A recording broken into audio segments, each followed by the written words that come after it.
에스겔서 12장부터 15장까지 말씀을 나누도록 하겠습니다.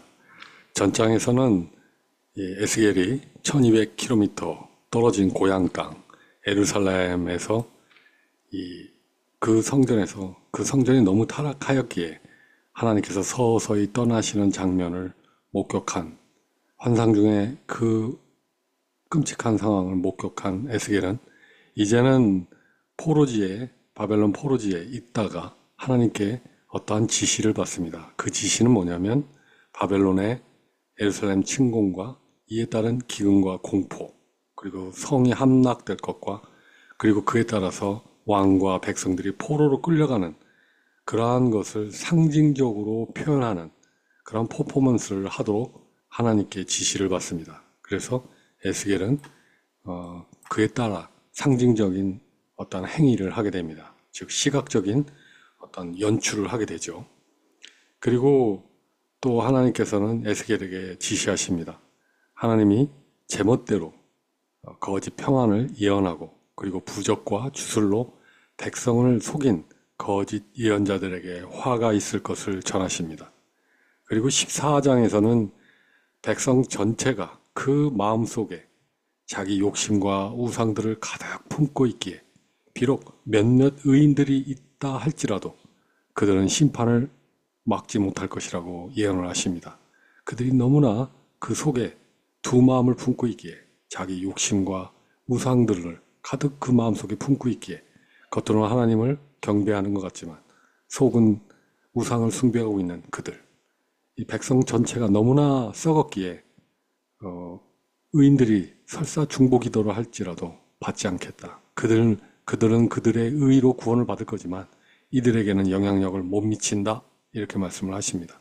그리고 포도나무 비유를 통해서 열매 없는 포도나무는 어떻습니까? 포도나무가 열매가 없다면 그 나무는 땔감으로 쓰일 수밖에 없고 결국은 아무 쓸모가 없어서 불에 살라지게 되지요.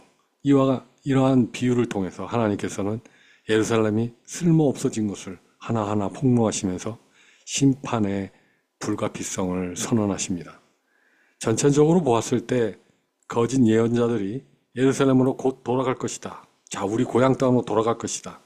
예루살렘 성을 누가 침공해도 다 막아낼 수 있고 안전할 것이라는 거짓 평안과 희망을 포로로 끌려온 백성들에게 퍼뜨리고 있기 때문에 하나님께서는 이런 잘못된 속담들이나 그런 속설들, 그리고 거짓 예언자들의 그런 허탄한 거짓말들을 완전히 깨버리시는, 그래서 하나님이 진짜 메시지를 분명하게 전하시죠.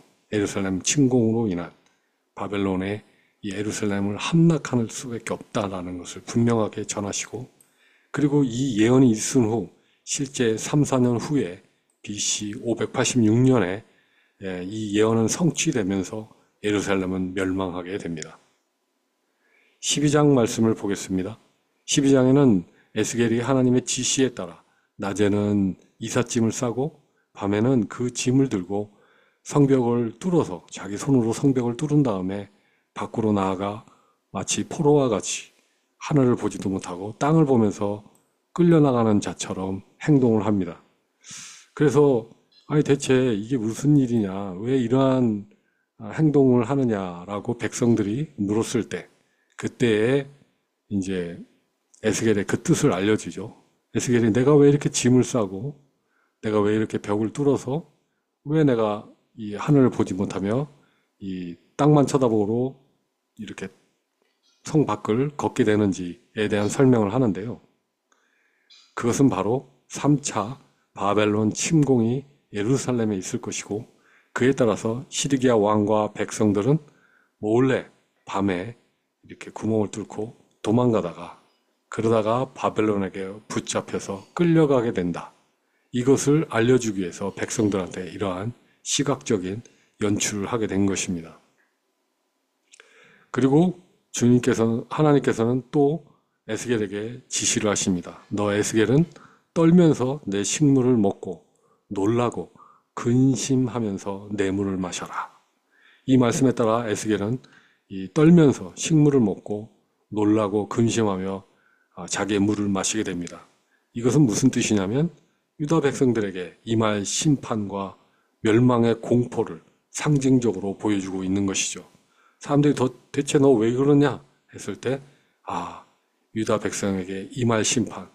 생각해 보십시오. 예루살렘이 1년 반 동안 포위돼서 그 안에서 음식이 없어서 굶주리고 자식이 죽어가는 것을 봐야 되고 시신을 뜯어먹어야 되는 그런 끔찍한 일들을 생각해 보십시오. 얼마나 큰 공포겠습니까? 그것을 미리 3년 전에, 3, 4년 전에 이렇게 하나님께서는 알려주고 계신 것입니다. 그래서 포로된 백성들이 막연히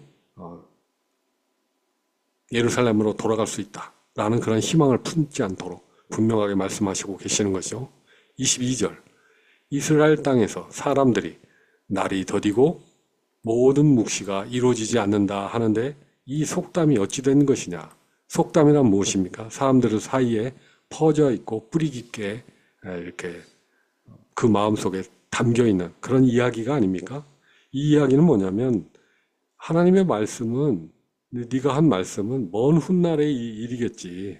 지금 당장은 상관없는 일일 거야 라고 사람들이 생각을 하는 것입니다.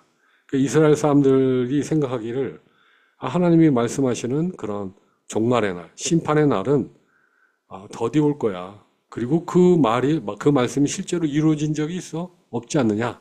이렇게 얘기한다는 거죠. 그래서 예나 지금이나 하나님께서 이 경고하신 말씀을 무시하는 그러한 경향이 사람들 사이에 뿌리 박혀 있는 것을 볼 수 있습니다. 23절, 내가 이 속담을 그치게 하리니 모든 묵시, 하나님께서 보여주신 환상, 에스겔을 통해서 보여주신 그 환상의 이야기들, 그 묵시가 이루어질 날이 가까웠다.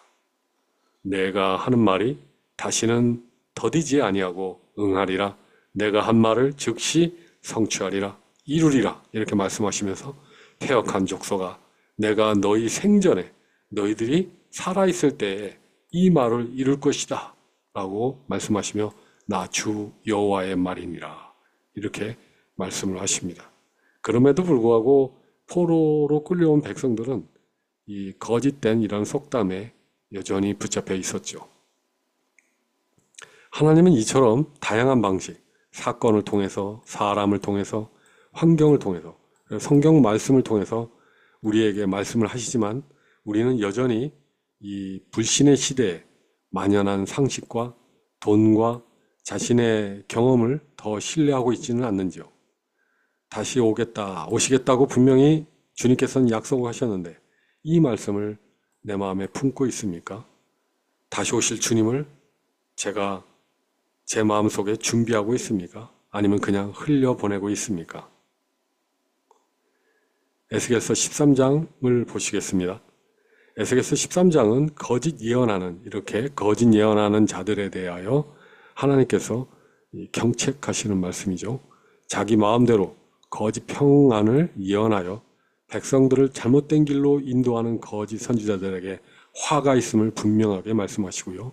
그리고 미신과 주술로 백성을 속이는 여선지자들에게 내가 친히 그들에게 화를 주겠다고 이렇게 말씀을 하시죠. 즉 하나님의 말씀에 근거하지 않는 위로는, 그리고 거짓 평안은 결국 사람을 파멸로 이끌게 되죠. 18절, 거짓 여선지자들이 하는 행동을 한번 보십시오. 사람들을 유혹하려고 팔뚝에 방석을 메었는데, 여기서 팔뚝에 방석을 메었다는 것은 이렇게 왼쪽에 이렇게 보시면은 이런 마술의 띠, 부적, 천덮개 이런 것들을 그 팔에 매게 한다는 겁니다.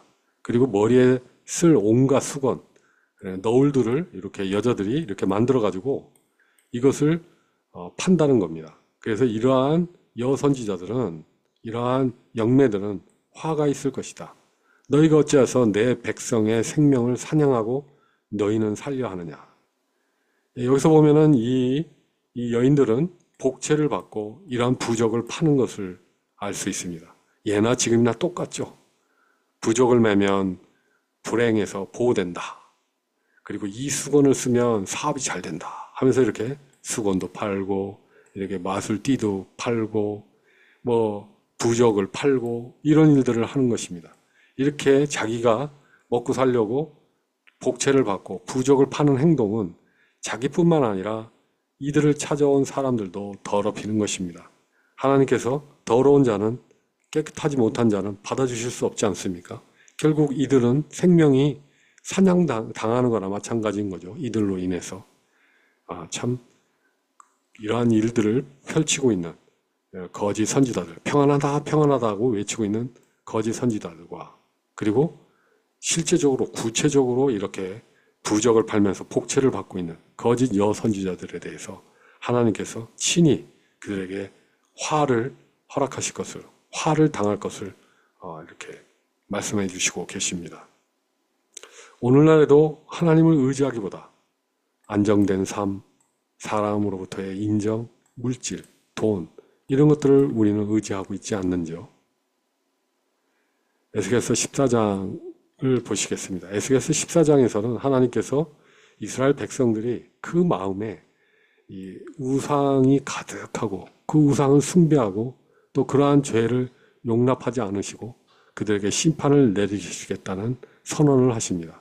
그래서 하나님의 심판이 까닭 없이 행해지는 것이 아님을 분명하게 말씀해 주시죠. 그래서 이스라엘이 어떻게 우상 숭배를 하고 죄를 지었는지 하나하나 하나님께서 알려주십니다. 3절을 보시면요. 인자야, 너 에스겔아, 이 사람들이 자기 우상을 마음에 들이며 그 우상을 자기가 품는다는 거죠. 잘 되는 나, 그리고 내가 잘 되기 위해서 이렇게 돈들을 더 벌어야 되고 하나님을 쫓기보다 보암직도 하고 먹음직도 하고 지혜를 줄 만한 것들을 그 마음속에 드리고, 그리고 죄악에 거치는 것들을 자기 앞에 두었으니 그들이 내게 묻기를 내가 조금들 용납하겠느냐. 그러니까 두 마음을 품고 잘 되는 나, 그리고 내가 잘 돼야지, 이런 마음을 품고서는 하나님 앞에 나와서 뭘 엿줍는다는 거예요. 근데 하나님이 이러한 자들을 용납하시겠습니까? 용납할 수 없다고 말씀하고 계십니다. 8절에 보시면요. 내가 그 사람을 대적하여 그를 본보기로 처벌하고 웃음거리가 되게 하여 그를 내 백성 가운데서 제거해버리겠다. 그러면 너희가 나를 여호와인 줄을 알리라. 이들은 여호와 하나님을 주인으로 섬기지 않았습니다. 자신이 주인이었던 것이죠. 너희들 마음속을 봐라. 얼마나 많은 우상들이 있느냐. 저도 젊을 때 돈 걱정, 결혼 걱정, 차 걱정, 집 걱정, 이러한 나만의 우상을 마음속에 이렇게 들이면서 정신없이 살아왔던 그런 모습이 불현듯 떠오릅니다. 여호와 하나님을 주인으로 섬기지 않기 때문에 그렇게 혼란스러운 그러한 여기저기의 우상들을 쫓아가며 시간 낭비했던 과거의 저의 죄를 불현듯 생각이 나네요. 14장에 또 이어서 하시는 말씀이 있습니다. 4가지 심판이 임하게 되는데 기근, 그리고 짐승이 활보하게 되고, 짐승이 활보하는데 막을 자가 없다는 거죠. 인간의 무력함을 얘기하는 거고요. 기근은 뭡니까? 이렇게 포위가 돼서 먹을 게 없는 거죠. 그래서 자녀들이 죽는, 굶주려 죽는 그런 끔찍한 것을 보게 된다는 것입니다. 전쟁에 있을 때 참 굶어 죽고, 그리고 짐승들에 의해서 위협당하고, 그리고 칼로 인해서 전장의 그 참상이 얼마나 끔찍합니까? 여기저기 비명소리와 인간이 인감닿지 못하게 죽어가는 모습들을 봐야 하고, 그로 인해서 또 전염병이 일어나는 것을 우리는 보게 되죠. 이 4가지 심판이 일어날 것인데, 그렇지만 비록 노아와 다니엘과 욥이 있을지라도 이 공동체의 죄가 너무나 크기 때문에, 이 예루살렘의 죄가, 남유다의 죄가 너무 크기 때문에 이들은 하나님께 중보를 하지만, 이 노아는 어떤 분입니까? 방주를 이렇게 만들어서 하나님 말씀에 순종했던 분 아닙니까? 욥은 비록 자기 몸이 다 망가져지고 자식이 죽었다 할지라도 하나님 앞에 참 자신을 겸손히 했던 분 아닙니까? 다니엘은 이렇게 하나님으로부터 지혜의 말씀을 받아서 이렇게 앞으로 있을 일을 책에 기록하였고, 그리고 이렇게 기도까지 했던 분 아닙니까? 이 노아와 욥과 다니엘이 전염병에 대해서 중보기도를 할지라도, 그리고 칼을 막아주십사 중보기도 할지라도, 짐승이 활보하는 것을 막아주십사 참 하나님 앞에 간구할지라도, 굶주리고 죽어가는 영혼들을 향해서 이들이 간구할지라도 하나님께서는 심판을 멈추지 않겠다고 얘기를 하십니다. 이스라엘의 죄악이 차고 차서 이제는 이 바벨론을 통해서 이 예루살렘을 정화시킬 수밖에 없는 상황이 닥쳤다. 이렇게 말씀하고 계십니다. 그렇지만 단 심판 속에도 힘 회복의 씨앗은 남겨두시고 그 남은 자들이 과거 백성들이 얼마나 타락했는지를 하나하나 알게 해서 하나님의 심판은 정말 정당하셨구나. 이것을 고백하게 하시겠다라고 이렇게 말씀을 하십니다. 그리고 에스겔서 15장을 보시면 이스라엘은 포도나무와 같다라고 말씀하십니다. 열매 없는 포도나무와 같다. 한번 보십시오. 이 열매 없는 포도나무는 이처럼 땔감이 돼서 불에 태워 살라지게 되는 것이죠. 그래서 범법한 자들, 범법한 그들, 하나님을 두 마음으로 품고 참 하나님을 섬긴다 하면서 자기를 이익을 위해 사는 그런 자들, 그러한 남유다들은 이렇게 불로 살라 이렇게 멸망하게 될 수밖에 없다라고 예고를 하시죠. 이름에도 불구하고 이렇게 다양한 방법으로 해도 이 바벨론에 끌려온 백성들이나 저기 예루살렘의 예레미야를 통해서 이러한 경고를 받은 남유다에 남아있는 백성들이나 자신들의 속담이나 믿고 있고 하나님의 말씀을 경외하지 않고 오히려 무시하는 그런 행동들을 여전히 하다가 3, 4년 후에 정말 끔찍한 바벨론의 침공을 당하게 됩니다. 신앙은 말이 아니라 삶의 열매로 드러나야 합니다. 근데 우리는 어떻습니까? 태초부터 계신 예수 그리스도를 알고 그분의 은혜 안에서 자라가고 있는지요? 그리고 사랑의 하나님을 따라서 서로 사랑하고 있는지요? 하나님께서는 오늘도 사랑하는 자들아 너희들이 지금 어찌 살고 있느냐 하고 물으십니다. 주여 저희를 불쌍히 여겨주시옵소서.